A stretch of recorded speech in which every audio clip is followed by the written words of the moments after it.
pour qui? Vaudouisant yo divisé, religion mal documentée, et rituel yo aussi varié. Dis-moi pour qui? Yo dit c'est religion fait noir, nous dit c'est religion la paix, mais n'utilisez-le pour faire mon paix. Colon yo te reconnaître Vodou c'est fausse nous. Yo fait mauvais campagne contre religion nous. Yo impose un sac pas assembler avec nous. Pour yo faire une vindou, pour contrôler nous.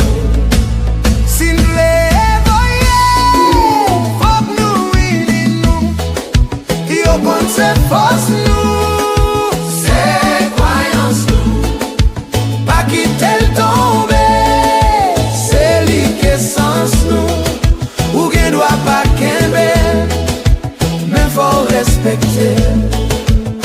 Dis-moi pour qui, yo marché dit nous c'est Satan, m'pas ouais fort pour nous défendre, pour sa femme ta gain tête ensemble. Dis-moi pour qui, Vodou a pas ouvri l'école, chaque serviteur a gué pour col, c'est catholique toujours idole. Volontaire reconnaître Vodou, c'est fausse nous. Aïe aïe aïe aïe aïe aïe aïe aïe. Un mauvais campagne contre religion nous. Aïe aïe aïe aïe aïe aïe aïe. Yo impose un sac, pas assembler avec nous. Aïe aïe aïe aïe aïe aïe aïe. Pour contrôler nous. Simble voyez. Fuck nous, ini nous. Aïe aïe aïe aïe aïe, comme c'est force nous. C'est croyance nous. Pas quitter le tomber, c'est l'essence nous. Ou qui doit pas qu'aimer, mais faut respecter. Dis-moi pour qui, ou comme beau toujours dans le ciel. Y'en a dit l'autre mot, mais coup fiel. Unification nous essentielle. Dis-moi pour qui, nous tout pas qu'à kembe même livre, nous pas kembe yon marche à suivre, la couille tombe en dérive. Nous prendre en chimère, sorti d'Aromène, dans toute route n'a présité, prière Guinée. Esprit yo pas de la gueule, non chimère, nous c'est petite l'Afrique Guinée, louga ou t'es emporté par européen.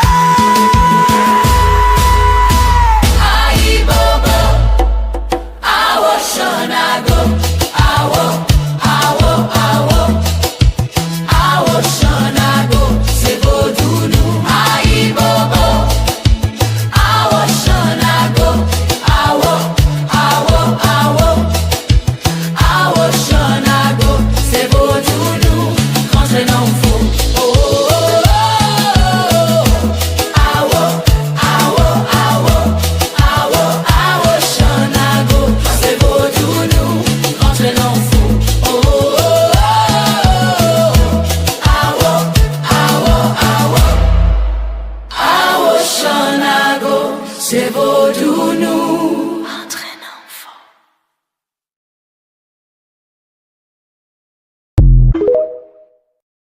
Have you ever wondered what African standards of beauty looked like before Western or European influence? You can actually see it carved into sculpture. For example, like the Soe mask, before Western influence, sculptures like the Akua doll. This isn't just a doll, it represents affection, fertility, and idealized beauty in Akan culture. Women who struggled with fertility carry it around for blessing, and each part of it shows like an idealized standard of beauty. So starting off with the head, it's flat and like a disc, a high oval forehead that's slightly flattened.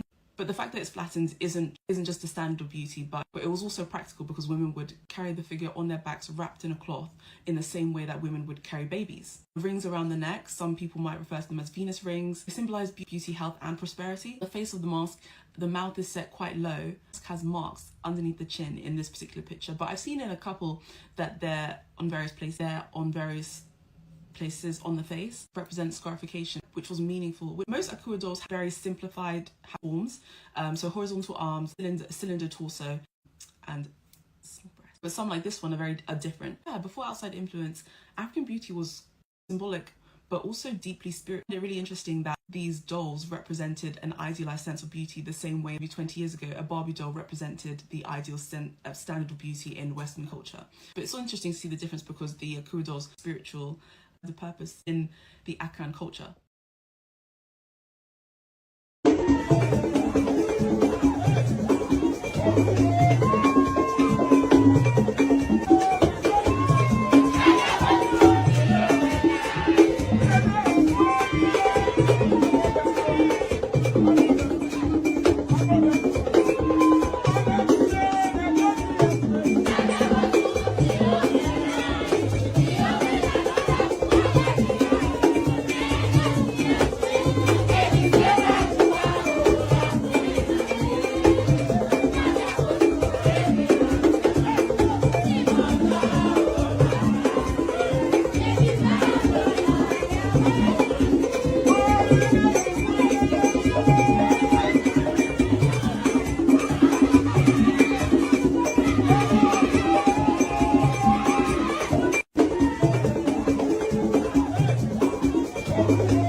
Honor and respect, honor and respect, honor and respect. Divine all blessed greetings and salutations. It is another edition of Revolutionary Hoodoo, New Orleans Voodoo Secrets and Recipes. Voodoo Hoodoo 101. Powered, produced, promoted, sponsored, and supported by NOIVD, New Orleans International Voodoo Day. New Orleans' annual International Voodoo Day, inspired by National Voodoo Day in Benin and led by Black community leaders. New Orleans International Voodoo Day is a day of collective remembrance and spiritual reparation that is preceded by a symposium and includes a procession to monuments at the sites of slavery in New Orleans, a ritual to account for and seek absolution for the cities and the country's participation in the institution of slavery, homage to those ancestors who suffered through and survived the transatlantic slave trade, and honor and appreciation for the achievements of those who came out of the oppression. 2 days for education, creative expression, elevation, cultural exchange, and above all, healing. May 23rd and 24th, Saturday and Sunday, May 23rd and 24th, 2026. 2 days for education, creative expression, elevation, cultural exchange, and above all, healing through authentic voodoo traditions. Handed down through generations, we offer a path to healing from the ongoing ramifications of slavery and racism in America. And we're certainly grateful for your continued support and active participation in this weeknight, Monday through Friday podcast from 9 p.m. to 7. From 9 p.m. Central Standard Time on a social media network near you. And we're certainly grateful for our live chat participants. Greetings and salutations to you and yours. Daniel Neal, thank you so much for being present. And greetings to you, Neon Cicada. We certainly appreciate you and yours for your participation. And I will be unmuting our beloved co-host, Elder Reggie. On this platform, we know as Green Soap, leader and founder of Shrine of the White Cloth, as well as a faithful and dedicated co-administrator of NOIVD, New Orleans International Voodoo Day. All is a blessing. Ashe. Give me just a second here.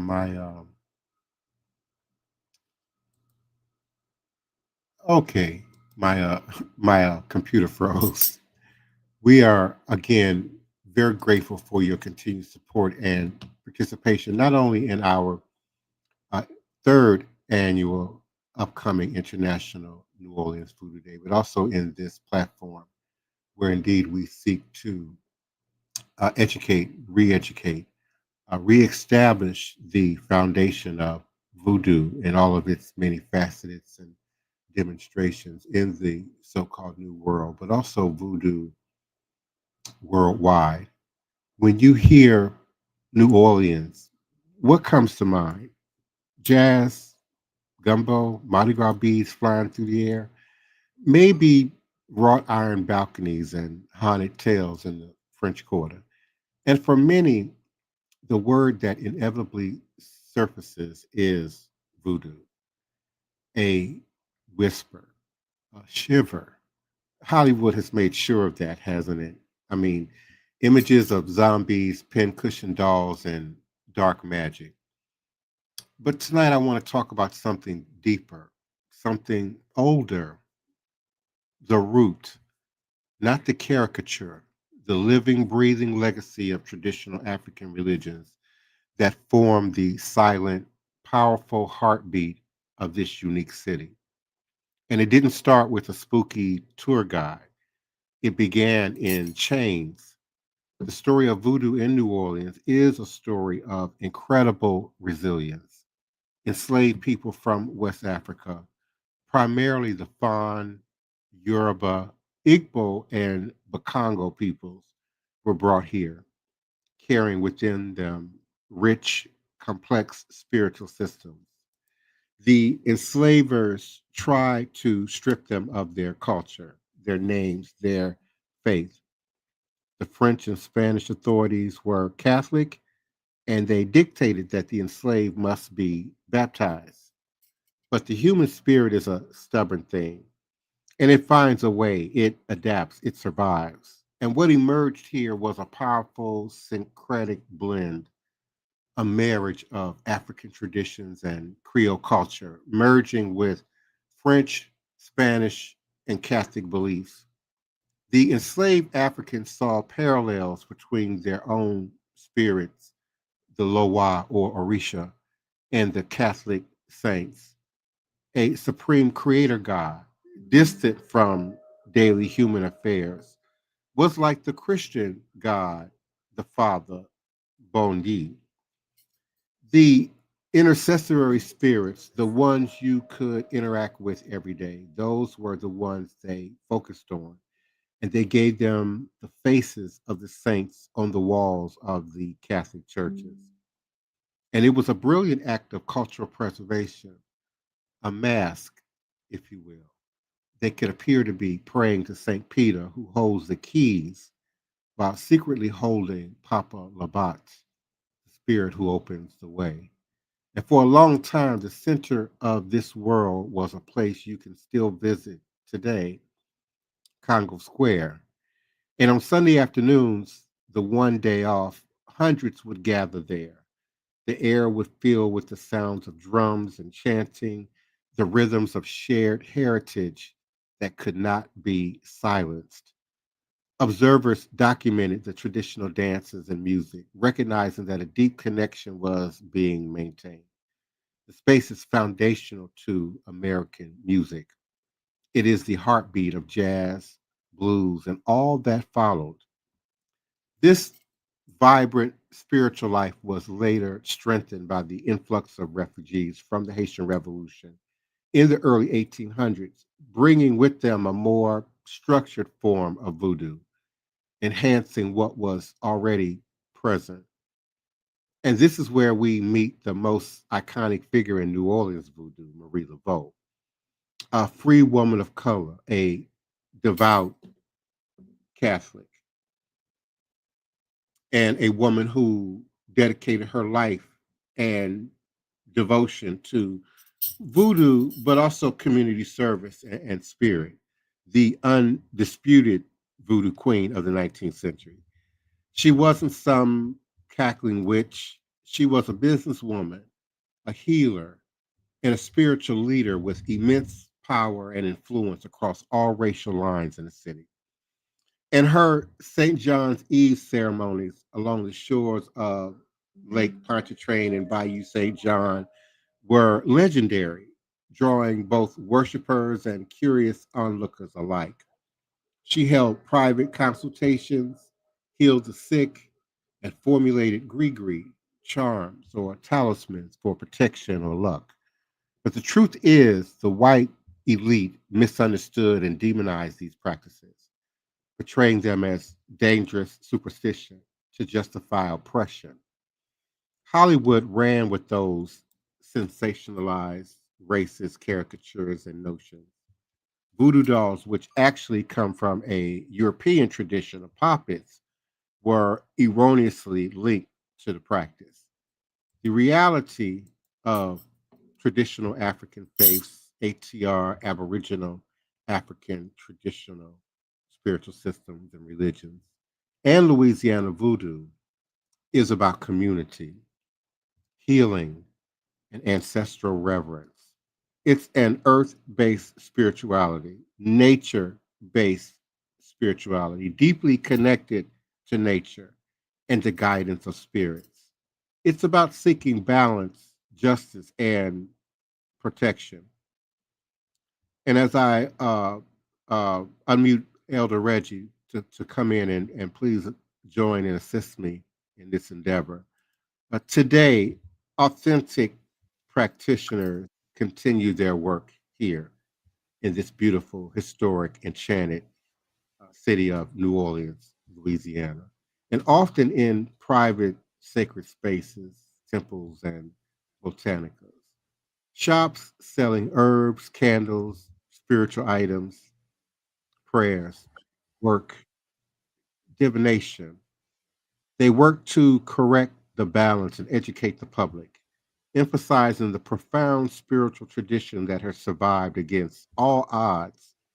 The legacy of African traditional religions in New Orleans isn't just about voodoo, it's woven into the very fabric of the city's identity in the music, the food, the Black masking traditions, the Mardi Gras Indian culture, and the resilience of its people.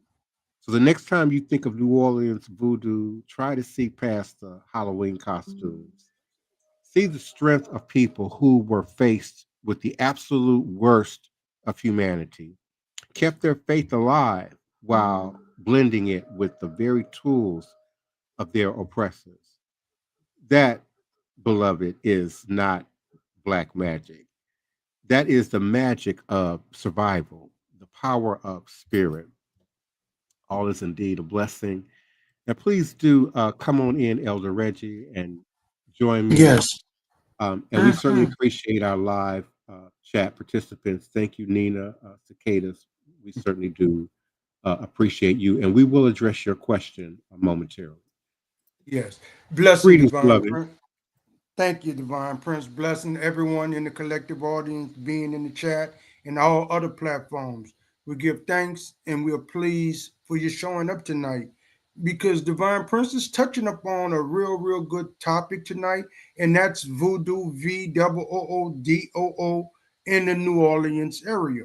And I would like to contribute something to that platform. And first, I like if I could just read just a little bit.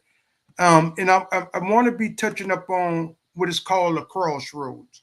For some of you guys who are on the peripheral of voodoo, who study the ATRs, as well as we talk of the ancestors, you will hear the word crossroads come up a lot. And we know at the keeper and the gate of the crossroads sets in the New Orleans vernacular, Papa Legba. But I want to do a little background reading on the Crossroads because I want to touch up on New Orleans Crossroads. Crossroads. In Western folk mythology, a crossroad can be used to summon in order to make order a spirit or to make a deal. The legend can be seen in many stories and folklores. And then in particular, by understanding the symbolism of the crossroad in voodoo, we gain a deeper insight into the tradition, emphasis on transformation, balance, and connection. With crossroad being laid out from that definition, I'd like to touch upon what I call the New Orleans crossroad. And it runs parallel, not Rampart Street and Esplanade. To me, that is a significant crossroad for the city of New Orleans. And from time to time, when I'm down, I go on that particular crossroad and pour a libation. Because when we study voodoo, in particular after the Haitian Revolution imprint on voodoo, we'll see that some of the first Haitians to arrive in New Orleans after the revolution, they landed in what was called the Marigny. The Marigny sits to the right of the French quarters and builds out from the Marigny. Claude Tremay purchased some land from the Marigny owners of that plantation, and he was able to bring in what we call Tremay. Now, when you get to Rampart Street, one side is the French Quarter, and then when you cross the street, now you're in the Tremay. So you have the French Quarter to the left, you have Marigny to the right, and then on top, you have Tremay. But there's another gem we don't hear much about, but what makes the crossroad, and that is the Esplanade Ridge. And as we dive into the Esplanade Ridge, we come to make that four corner important. And as we bring in Marie Laveau, she touches all four pockets of this four corner crossroad in the city of New Orleans. We know she lived in her house, a replica of her house still stands on St. Anne Street, and she also was Christian within St. Louis Cathedral. Both of those institutions sits in the French quarters. But then when you cross the street over, as Divine Prince mentioned, we have Congo Square, Armstrong Park, St. Louis Cemetery number 1, where Marie Laveau is buried. Is buried. And so when we go the opposite direction of the crossroad to Esplanade Ridge, we know she performed a lot of St. John events in other areas of what we call Bayou St. John. The Bayou St. John area sits in what's called the Esplanade Ridge area of New Orleans. And then when we come back to the Marigny, a lot of her family, from the research I've been looking at doing, lived in the Marigny. So to culminate those four areas back to one, we come to Esplanade and North Rampart, and it becomes a vital piece of New Orleans voodoo, how it entered after the Haitian Revolution, and then it spread it through without. But as we study Marie Laveau in particular, we'll see she moved around in this particular four area quadrant. And that's why I consider that area to be a real powerful crossroads. I wanted to add that, Divine Prince, and if you would like to add to it, I'll talk a little more around it. Sure, all is a blessing. Neon Cicada, do you agree that is why it's not okay for white Europeans to appropriate voodoo? Because so much was used and taken from enslaved Africans, but the one thing that couldn't be was spiritual culture. And I think you concluded with the answer to your question. My soul cannot be appropriated. My spirit cannot be appropriated.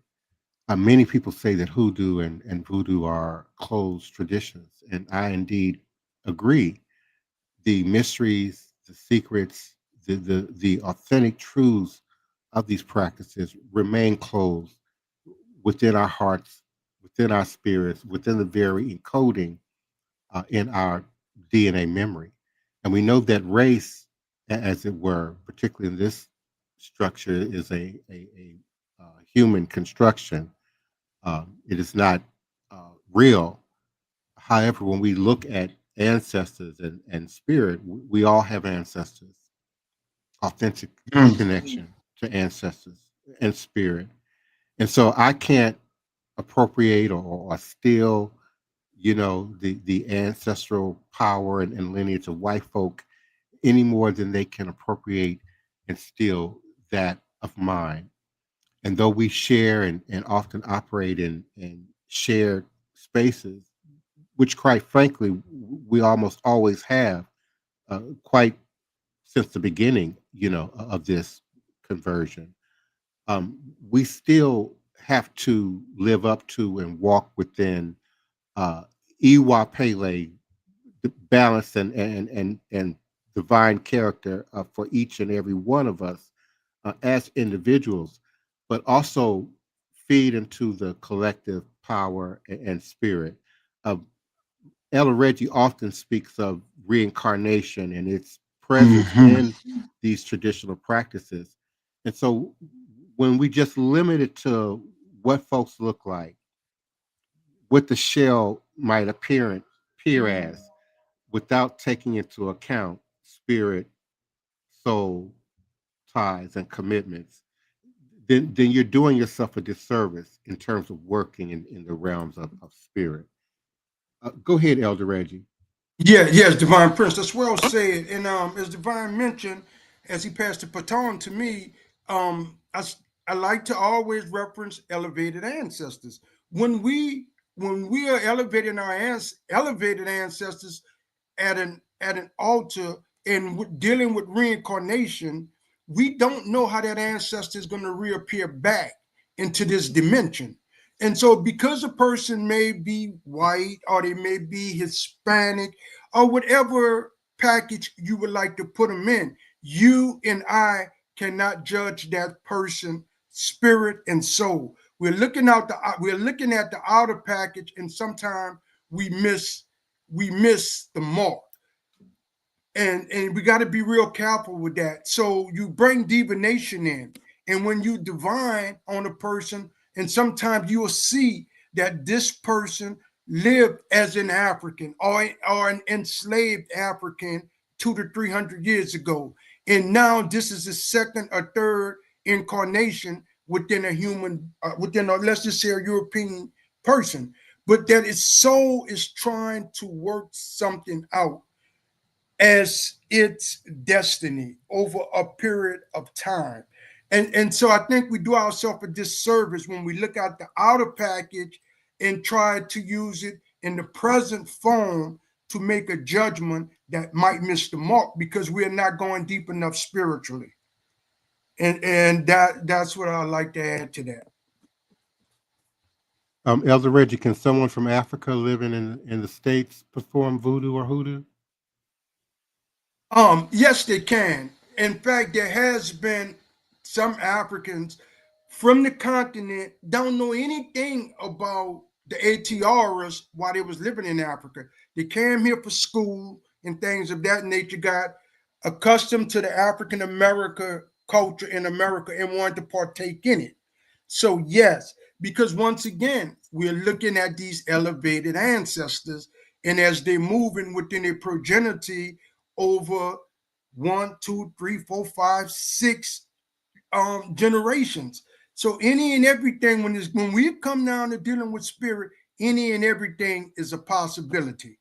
And we cannot limit spirit from our limited thinking as an incarnated being at this moment. Because we all hold prejudice, we all hold lack of true knowledge of the full package of being a human. That's still being worked out. That's still being developed. And then we get stuck in these modalities and our feelings get hurt when things don't fit the narrative the way we want them to fit. Because sometimes we're looking for our lick back. We've been used, abused, and treated like stepkids, and we want our lick back. And so anywhere we could get our lick back on the other, we're looking for ways to do that.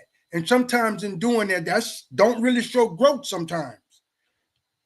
So we just have to be careful and continue on a spiritual path and allow spirit to lead sometimes. Allow your deities, allow your elevated ancestors to move, teach, and get you past some of the egoism, some of the stumbling blocks that we have. That'll take you from there, Divine Prince.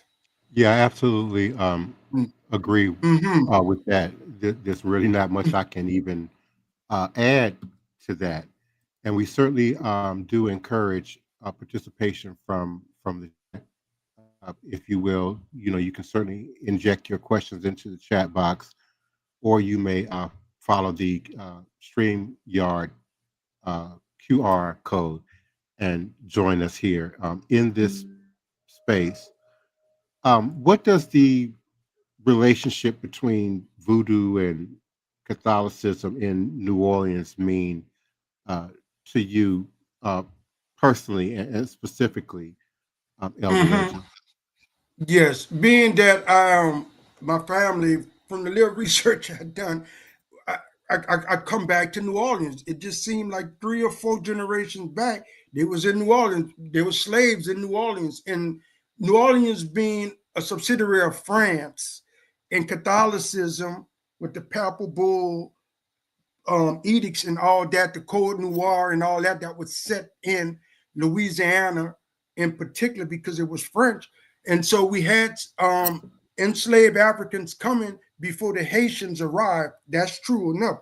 But once after the Haitian Revolution, when over 10 to 20,000 people from that island in Cuba came into America, and they being French also, they led to synchronization with African spirituality derivative from the continent to the Catholic modality that was here. So the synchronization came in. Now, even though I come up in the New Orleans Spiritual Church, every 2 weeks, I was going down to Our Lady of Guadalupe Catholic Church on Rampart Street making novenas for my mother.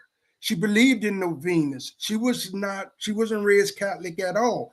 And then she always kept a statue of Saint Expedite. He was a Catholic saint, but she kept a statue of Saint Expedite. So if you come around me and you see where I live and stuff, you're going to see Catholic iconographic and statues around me.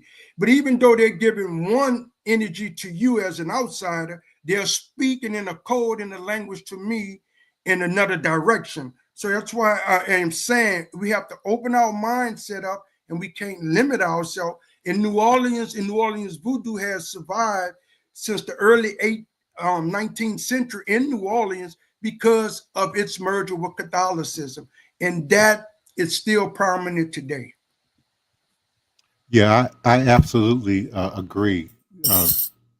Many people know that I was born in Chicago, but my father had more than one family going, and he moved us to the what we now call the DMV, the Maryland, D.C., Virginia area, and it was a large population of uh, Black Catholics in what we then called Chocolate City.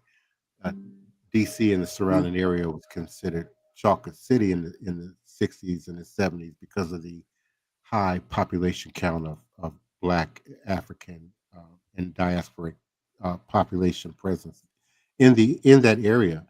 So there were Black Catholics intermixed in the community amongst other Protestant and non-religious folk.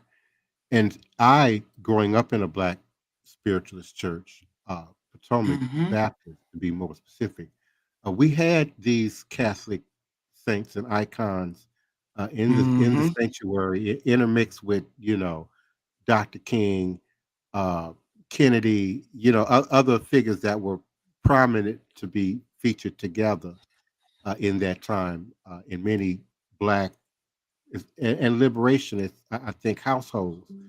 And so I always understood that there was like a coded language being spoken, and not just in the statuary itself and the symbolism, the color of the clothing, what they were holding or carrying, but even in the skin tones and how they were being demonstrated and what they were speaking from the various statuary.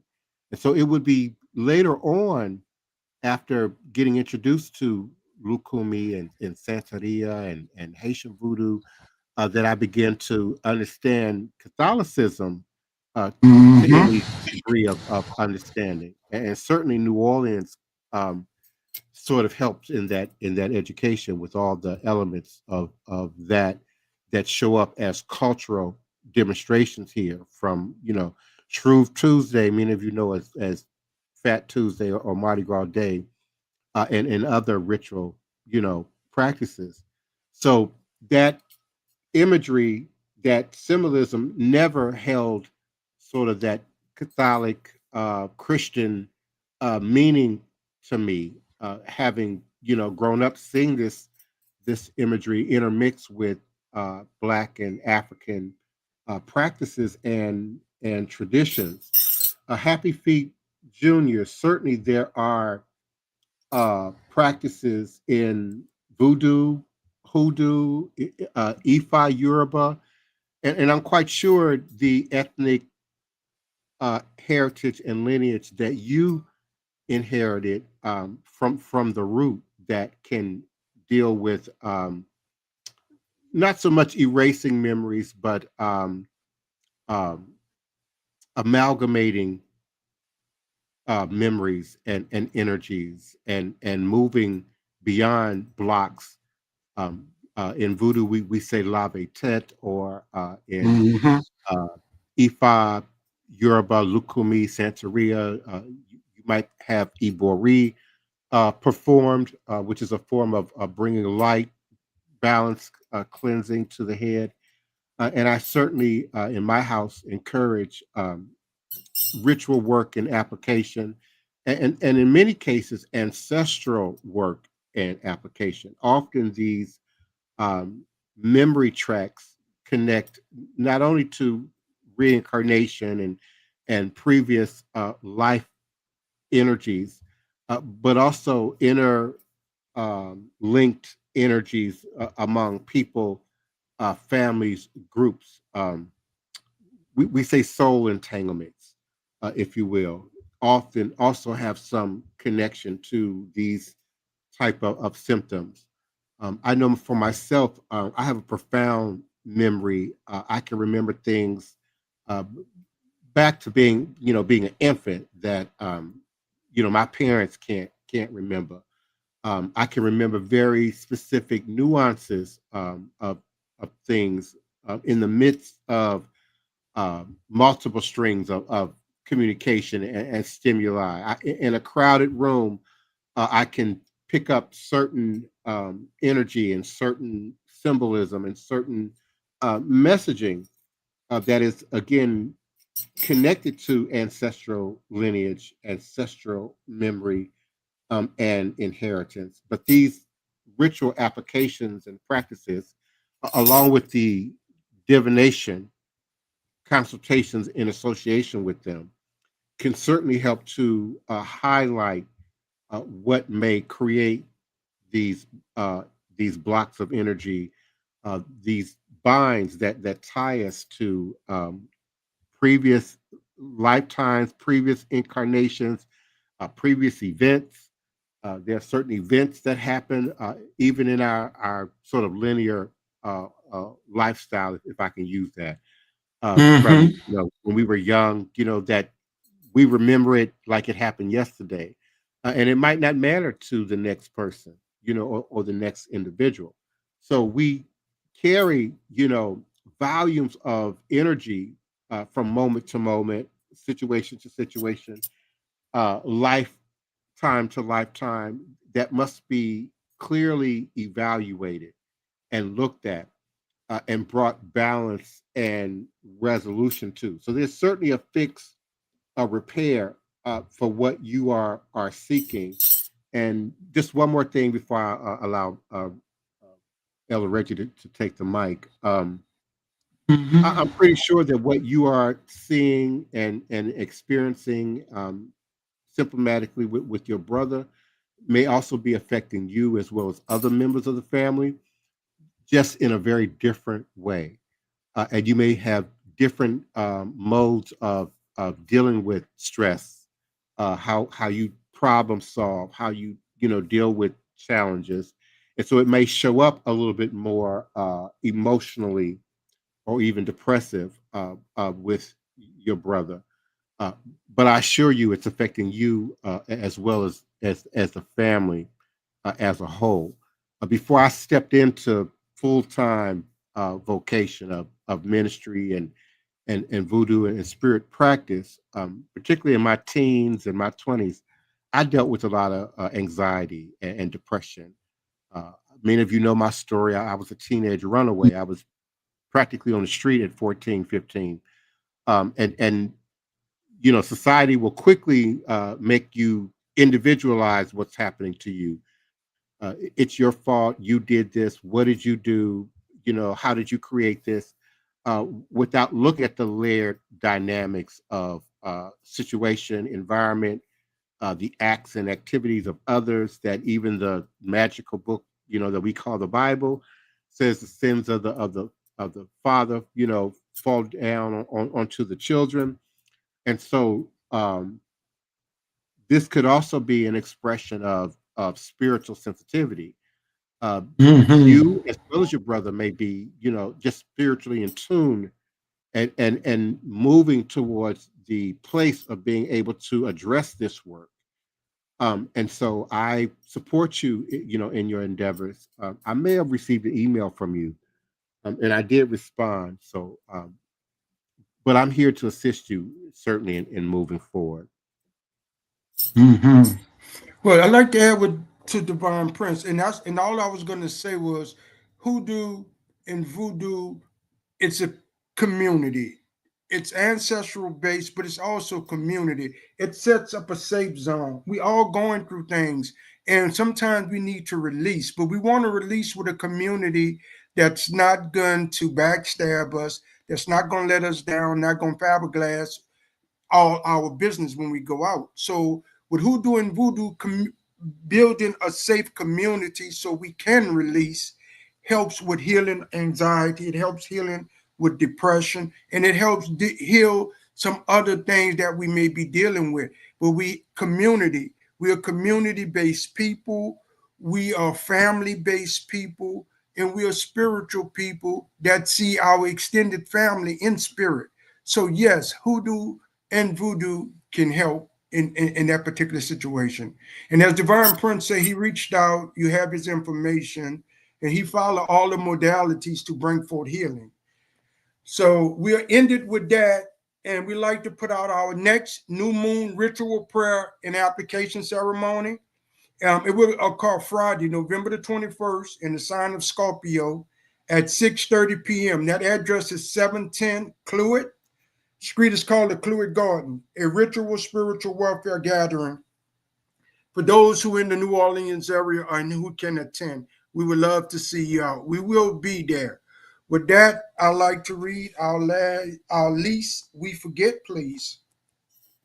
The spiritual medicine of voodoo brings healing and relief from the shackles of slavery that binds the master and the slave to the same chain of social division.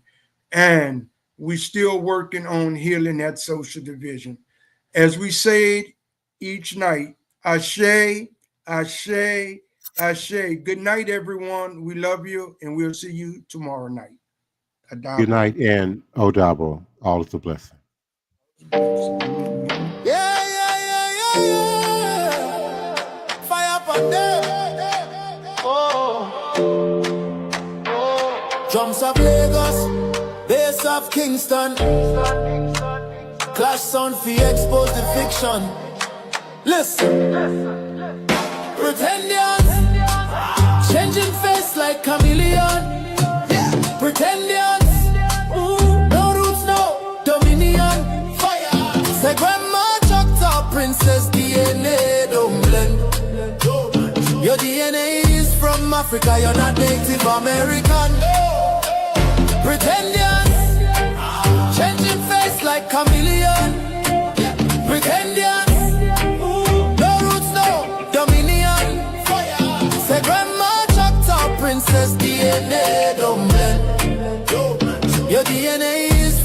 Africa, you're not Native American. Yeah.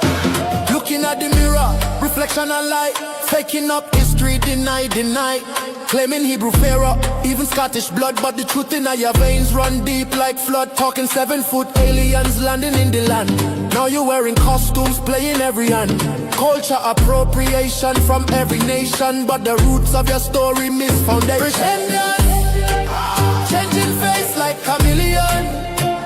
Pretenders, no roots, no dominion. Say grandma chopped out princess DNA. Don't blend, don't match. Your DNA is from Africa, you're not Native American. You bashing by rashes on the daily scene. But when fame comes, suddenly claiming the gene. Double-faced talk, contradiction, loud confusion in the heart, still boast to the crowd. Egyptian crown, Hebrew scroll, Scottish bagpipes still can't fill the hole. Trying on cultures like clothes from a rock, but the tag on the soul say Africa back. Pretenders, changing face like chameleon. Pretenders, no roots, no dominion. Say grandma chopped up princess DNA. Don't blend, your DNA is from Africa, you're not Native American. Pretend not the bloodline, pretend not the shrine. Claiming every story but you can't claim mine. Truth stand firm, time after time. See the warriors of Africa standing proud while pretendians whisper. Falsehoods loud, claiming every tribe, every creed, every face. Still losing themselves, can't find their place. Choctaw lie, Cherokee disguise, but the test results cut through the lies. Roots don't bend to the will of a fraud. Africa sing on the drums of God. Pretenders, changing face like chameleon. Pretenders, no roots, no dominion. Say grandma chopped out princess DNA. Don't blend, don't match. Your DNA is from Africa, you're not Native American. Pretenders, history bend like a broken pen. Pretenders, Africa, call again. Whoa, yeah.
Please, allow me to show you something.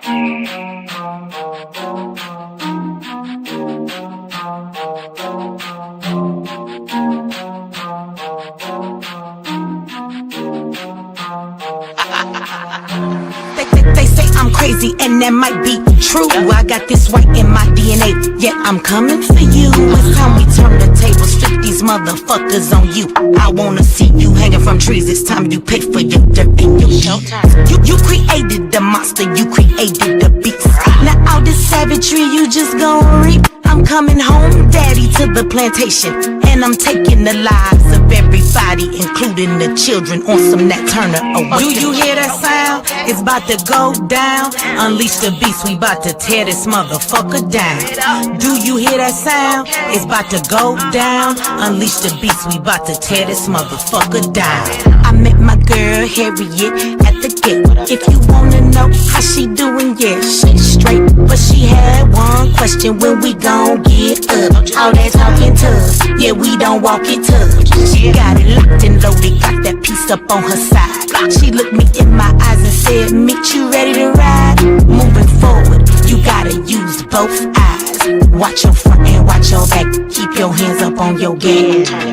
Do you hear that sound? It's about to go down. Unleash the beast, we about to tear this motherfucker down. Do you hear that sound? It's about to go down. Unleash the beast, we about to tear this motherfucker down. He sit at the table, but he don't order no bacon. He greet me in those words, assalamu alaikum. Got them glasses on his face and them waves in his head. He go by the name of Detroit Westside. He looks me in my eye and says, you only get one try. Know that your biggest opposition will come from the inside.